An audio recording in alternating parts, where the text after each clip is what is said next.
Hello guys, এই যে আমার নতুন ইলেকট্রিক স্কুটার রনফ্ল্যান্ড ব্রিক্স প্রো। আগে আমার পেট্রোল বাইক ছিল হিরো এক্সটি 125 আর ডুয়েল এবিএস। তো এত ফালতু বাইক বাধ্য হয়ে বিক্রি করতে বাধ্য হয়েছি, বিক্রি করে ইলেকট্রিক স্কুটারটা কিনেছি রনফ্ল্যান্ড ব্রিক্স প্রো। তো চলো দেখাই তোমাদের ইলেকট্রিক স্কুটারে কী কী ভালো আছে কী কী খারাপ আছে। প্রথম কথা বলি, ইলেকট্রিক স্কুটারের বিল কোয়ালিটি যথেষ্ট ভালোই, যেহেতু অনেকটা দাম বেশি এর। নর্মাল ইলেকট্রিক স্কুটারগুলোর থেকে এর বিল কোয়ালিটি অনেকটাই ভালো। এর যেটা আগে বললাম, এই ইলেকট্রিক স্কুটার বিল কোয়ালিটি নর্মাল যে ইলেকট্রিক স্কুটারগুলো আছে সেগুলোর থেকে এই ইলেকট্রিক স্কুটারের বিল কোয়ালিটি অনেক ভালো এবং রঙটা খুব সুন্দর। কিন্তু এই যে রনফ্ল্যান্ড ব্রিক্স প্রো যে মডেল, এই মডেলটার একটা জায়গায় খুব বিল করে খুব খারাপ, সেটা হচ্ছে এই মাডগার্ডটা। এই যে মাডগার্ডটা খুব নড়নড় করে, দেখো নড়ছে। তবে এই নয় যে ভেঙে যাবে, যথেষ্ট মজবুত, কিন্তু হালকা একটু নড়নড় করে একটু, এটাই একটি, শুধু এই একটাই জায়গায়। বাদ বাকি সব কিছু লুকসটা তো অসাধারণ এবং কালার অসাধারণ, সব কিছু ভালো। এই দেখে নাও পুরো ভিউটা কেমন লাগে স্কুটার। এই যে সেই যে মোটর, এখানে মোটর আছে, হাফ মোটর আছে 1200 ওয়াট, 1200 ওয়াটের মোটর আছে, 1200 ওয়াট 1.2 কিলোওয়াট। এই যে দেখো পেছনে ড্রাম ব্রেক আছে, আর সামনে দিয়েছে সামনে ডিস্ক ব্রেক দিয়েছে। ডিস্ক ব্রেক, এই যে সামনের ডিস্ক ব্রেক, কিন্তু যদি মনে করো যে সামনের ডিস্ক আছে বলে যে খুব ভালো ব্রেকিং পাওয়ার পাবে, তো এটা ভুল কথা। শুধুমাত্র সিঙ্গেল সামনের ডিস্ক ব্রেক মারলে বা পেছনের ড্রাম ব্রেক মারলে ব্রেকিং পাওয়ার তুমি ভালো পাবে না। তোমাকে দুটো ব্রেক একসাথে মারতে হবে, তবেই তুমি প্রপার ব্রেকিং পাওয়ার পাবে। এবং এই ডিস্ক ব্রেকটা এতটা সুন্দর ডিস্ক ব্রেক, দুটো ব্রেক তুমি একসাথে মারো, চাকা লক হয় না বা স্কিড হওয়ার কোনো ভয় থাকে না। চলো এবার তোমাকে এই স্কুটারে কিছু ফাংশান ফিচার্সগুলো দেখাচ্ছি। প্রথম কথা বলি, দেখো এরকমভাবে দেখাচ্ছি, হেডলাইটটা দেখো, সামনে থেকে এরকম একটা ভিউ আসবে। এই যে ভিউ আসবে, এইটা হচ্ছে ডিসপ্লে, এই যে ডিসপ্লেটা, এদিকে কন্ট্রোল প্যানেল, এটা হচ্ছে হ্যান্ডেল, আর এখানে হচ্ছে এক্সিলারেটর, এখানে কিছু সুইচ আছে, এটা সামনের ব্রেক। এবার তোমাদের দেখাচ্ছি, দেখো কী কী কাজ করে এই সিস্টেমগুলো। এইটা হচ্ছে ইন্ডিকেটার, ডান দিক বাঁ দিকের ইন্ডিকেটার। এটা হচ্ছে হর্ন সুইচ, এটা হচ্ছে আপার ডিপার। আর ডান দিকে আছে কন্ট্রোল প্যানেলে আছে, এটা হচ্ছে হেডলাইট, এই যে high beam, headlight high beam. এই যে হাই বিম, এটা না আপার ডিপার, এখানে আছে আপার ডিপার। আর এটা হচ্ছে হেডলাইট। এটা করলে ডিআরএল জ্বলবে, একটা শুধু এটাকে একদিকে নিয়ে আসলে এরকম থাকে, এরকম করলে ডিআরএল জ্বলবে, আর এটাকে যদি পুরোটা করো তো হেডলাইটটা জ্বলবে। এবং এটা হচ্ছে সেটিং সুইচ, এটা কোম্পানির জন্য, গাড়ি কোনো সফটওয়্যার প্রবলেম হলে, গ্লিচ করলে, তো এটা হচ্ছে গাড়িটাকে রিস্টার্ট করে। আর এটা হচ্ছে হর্ন, এটা হচ্ছে এক্সিলারেটর, ডান দিকে হচ্ছে পার্কিং, এটা হচ্ছে পার্কিং সুইচ। আর এটা হচ্ছে রিভার্স, ইলেকট্রিক স্কুটির ফ্যাসিলিটি হচ্ছে গাড়িটাকে রিভার্সে আনা যায়, যেটা তুমি কিন্তু পেট্রোল স্কুটিতে পাবে না। গাড়িটাকে পেট্রোল বাইক বা পেট্রোল স্কুটিতে গাড়ি রিভার্সে আনা যায় না, কিন্তু ইলেকট্রিক স্কুটিতে গাড়ি রিভার্স করা যায়। কীভাবে করতে হয় দেখাচ্ছি, সব কিছু পরে দেখিয়ে দিচ্ছি। এই যে রিভার্স বাটনটা চেপে ধরে, গাড়িটাকে চেপে ধরে থাকতে হবে। এই রিভার্স বাটনটাকে চেপে ধরে এক্সিলারেটরটা হালকা করে ঘোরালে গাড়িটাকে রিভার্স চলে আসবে, পেছনে আসবে। কিন্তু সাবধানে, পেছনে যদি খুব জোরে যদি এক্সিলারেটর হালকা একটু বেশি ঘুরিয়ে দাও, খুব জোরে পেছনে চলে আসবে, তখন তুমি গাড়িকে কন্ট্রোল করতে পারবে না। আর এই যে পি আছে, পার্কিং সুইচ, এটার কাজ হচ্ছে যখন তুমি এই যে চাবিটা অন করলাম আমি, দেখো চাবিতে দেখা যাচ্ছে, দেখো চাবির সিস্টেমটা দেখে নাও, এরকম চাবি আছে। যখন তুমি এখান থেকে চাবিটাকে এইভাবে অন করবে, এই অন করলে দেখো ডিসপ্লেতে এরকম মিটার আসবে একটা। আর এখানে একটা জিনিস, মিটারটা এরকম ব্লিঙ্ক করে। আর যখন এর 3টে মোড আছে, এটা এখন 2 নম্বর মোডে আছে। এখানে এই রিভার্স সুইচ দেখালাম তোমাকে। এই পার্কিং মোডের কাজ হচ্ছে, দেখো এখানে গাড়িটা এখানে একটু রেডি নেই, দেখো আমি যদি এখন এক্সিলারেটর দিই গাড়ি যাবে না, দেখো এক্সিলারেটর দিই তাহলে গাড়ি কিন্তু যাবে না। এর মূল কারণ হচ্ছে, গাড়ির চাবি অন করার পরে গাড়ির সেফটি ফিচার হিসাবে একটা সিস্টেম দেওয়া হয়েছে। কী করতে হবে, এই পার্কিং বাটন পি বাটনটাকে প্রেস করি, দেখো পি বাটনটাকে প্রেস করছি আমি, এই প্রেস করলাম একবার, এখানে দেখাচ্ছে রেডি, দেখো দেখাচ্ছে রেডি। এবার যদি আমি এক্সিলারেটর দিই, এবার গাড়ি কিন্তু বেরিয়ে যাবে। ব্যাপারটা বুঝেছো? এবার তোমাদের আরও কিছু ফাংশান দেখাই। এই যে ডিসপ্লেতে কী কী দেখাচ্ছে, এখানে ভোল্টেজ দেখাচ্ছে, যে ব্যাটারিতে কত ভোল্টেজ আছে, এটা চার্জিং দেখাবে, এটা স্পিড, এখানে গিয়ার। এই গিয়ার চেঞ্জ করতে, তোমাকে যদি তুমি গাড়ির গিয়ার চেঞ্জ করতে চাও, এই যে এখানে যদি এই যে এস বাটনটা আছে,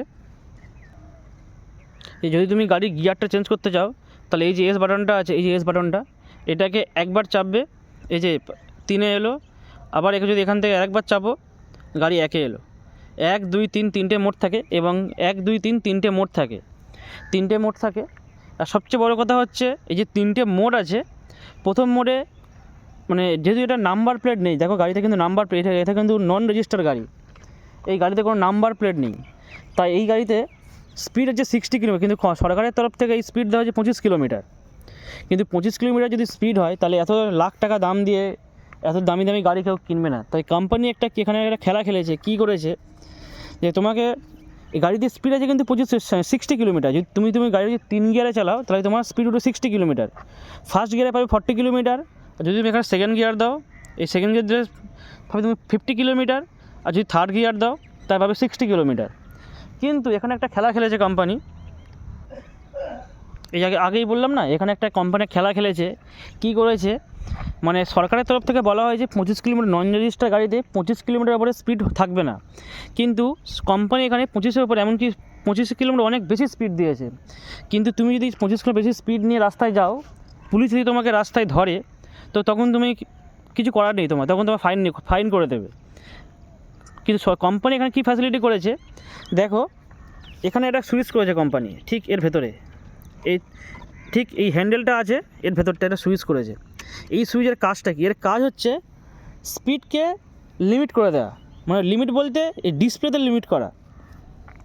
মানে তুমি যদি ফার্স্ট গিয়ার চালাও, সেকেন্ড গিয়ার চালাও, থার্ড গিয়ার চালাও, তিনটে যে তুমি যে কোনো স্পিডে গিয়ারে গাড়ি চালাও না কেন, তোমার ডিসপ্লেতে দেখাবে 25 কিলোমিটার স্পিড, 25 কিলোর উপরে স্পিড ডিসপ্লেতে উঠবে না।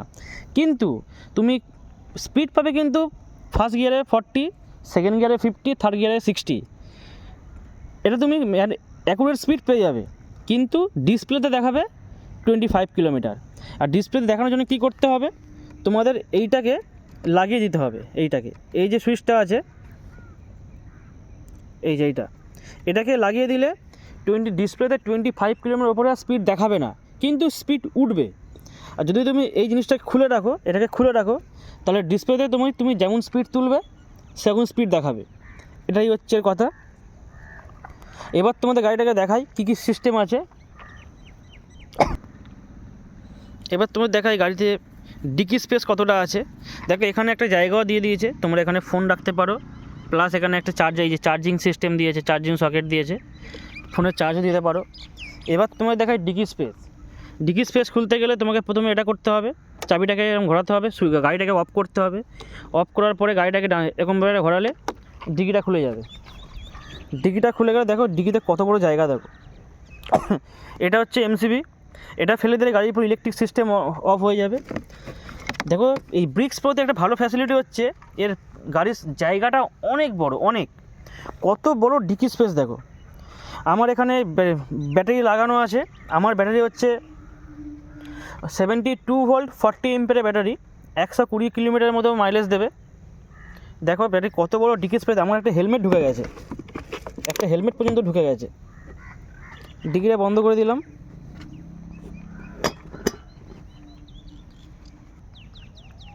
এর সাথে সাথে গাড়িতে পেয়ে যাচ্ছে একটা সিঙ্গেল স্ট্যান্ড, এই যে সঙ্গে একটা ডবল স্ট্যান্ড, এই যে ডবল স্ট্যান্ড দেখতে পাচ্ছ, এই যে ডবল স্ট্যান্ড সঙ্গে পাচ্ছ 1200 ওয়াটের হাফ মোটর, মানে 1200 ওয়াট বলতে 1.2 কিলোওয়াট হাফ মোটর পাচ্ছ। এর ম্যাক্সিমাম স্পিড হচ্ছে 60 কিলোমিটার, যেটা তুমি থার্ড মোডে পেয়ে যাবে। প্লাস এখানে একটা ব্যাগ ঝোলানোর জন্য সিস্টেম পেয়ে যাচ্ছ, এখানে তোমরা যে কোনো ব্যাগকে ক্যারি করতে পারবে। আর এখানে একটা চার্জ, যদি তুমি ব্যাটারি, অ্যাকচুয়ালি আমার ব্যাটারিটা খোলা যায়, লিথিয়াম আয়ন ব্যাটারি রিমুভ করে আমি বাড়িতে নিয়ে গিয়ে চার্জ দিতে পারি। এমনকি তোমরা স্কুটিতে ব্যাটারিটা রেখেও চার্জ দিতে পারো, যেটা সবচেয়ে ভালো। সেটা করতে গেলে তোমাদের এখানে চার্জিং সকেট আছে একটা,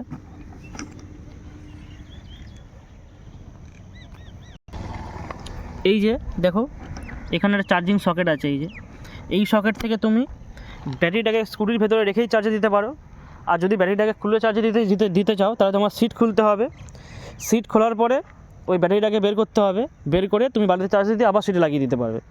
এটা লিথিয়াম আয়নের ফ্যাসিলিটি আছে, কিন্তু লিড অ্যাসিড ব্যাটারিতে ব্যাটারি খোলা যায় না, তোমাকে ব্যাটারি ভেতরে রেখে দিতে হবে। এটাই হচ্ছে স্কুটিটা। এখন তো খুব ভালোই চলছে, কোনো সাউন্ড নেই শুরুতে, কোনো ভাইব্রেশন নেই। পেট্রোল বাইকে প্রচুর ভাইব্রেশন ছিল। এটাই স্কুটি।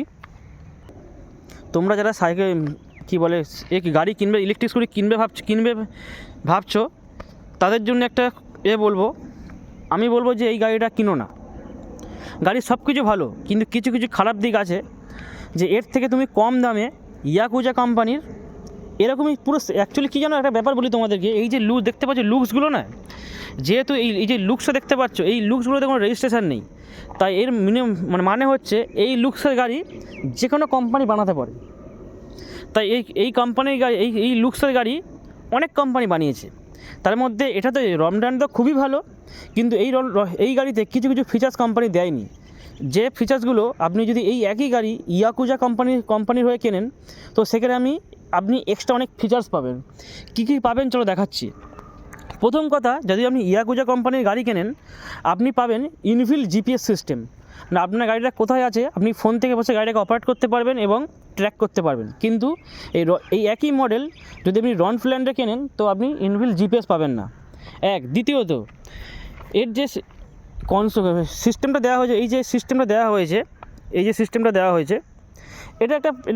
সিস্টেমটা খুব ভালো না। কারণ হচ্ছে, আপনি যখন এরকমভাবে হ্যান্ডেল ধরে আছেন এইভাবে, আপনি যদি এইখান থেকে হাতটা এখানে আনতে চান, আপনার আঙুল আসবে না।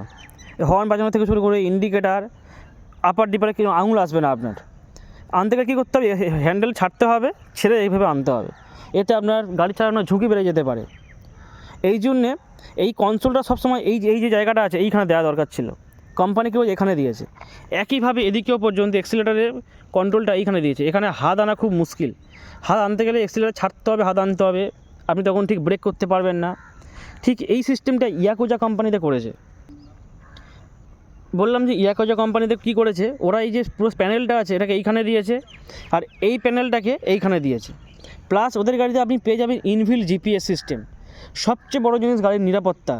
প্লাস ওদের গাড়িতে আপনি পেয়ে যাবেন ডুয়েল ডিস্ক, সামনে ডিস্ক পাবে আর পেছনেও ডিস্ক পাবে ইয়াকুজা কোম্পানির একই গাড়ি কিনলে, কিন্তু এখানে আপনি পাবেন না।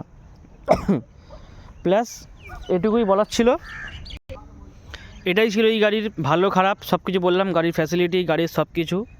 তো যদি ভিডিওটা ভালো লাগে, চ্যানেলটা সাবস্ক্রাইব করো, এবং এই গাড়ি নিয়ে আরও অনেক ভিডিও আসবে, তোমরা দেখতে পারো। এছাড়া হিরো এক্সট্রিম 125 গাড়িতে কী কী ভালো খারাপ দিক আছে, আমার চ্যানেলে সব ভিডিও আছে, দেখতে পারো। বন্ধুরা, টাটা।